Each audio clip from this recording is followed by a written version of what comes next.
Oi pessoal, sejam todos muito bem-vindos.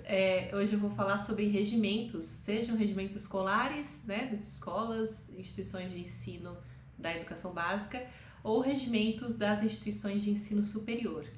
Ambos, são considerados regras internas, porque servem para trazer ali os direitos e deveres de cada parte, seja o aluno, professor, funcionário, e mesmo as regras que conformam, que fazem parte do funcionamento daquela instituição. Os regimentos, por serem regras, por natureza, devem ser públicos, então eles devem ser disponibilizados. As escolas, elas costumam não mostrar esse documento às famílias, deixar ele numa gaveta ou então dificultar o acesso. Isso não é correto. O correto é permitir o acesso exatamente para que todos tenham conhecimento das regras daquela instituição, E quando houver algum tipo de violação ao regimento, que a pessoa consiga também propor uma defesa adequada.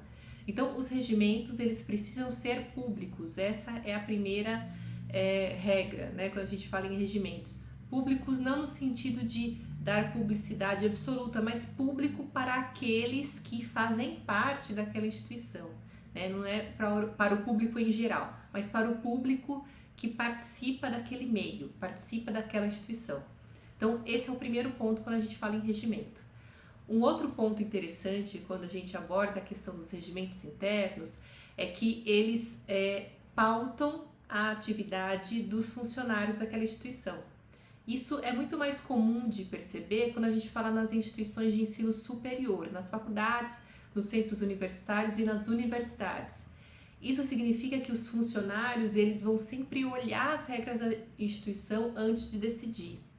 Especialmente quando tem uma questão envolvendo universidade pública, em que você precisa fazer um requerimento e essas decisões vão ser sempre embasadas no regimento escolar.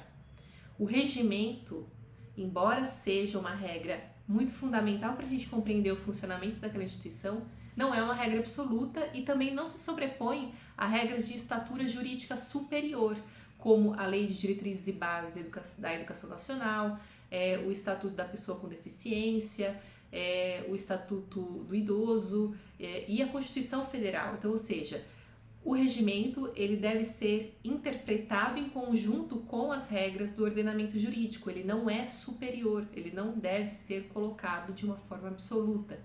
Então são essas as questões e os cuidados quando a gente fala em regimentos, que são tão importantes para a gente entender o funcionamento daquela instituição de ensino e também para compreender como que aquela instituição vai lidar ali com os direitos e deveres de cada parte.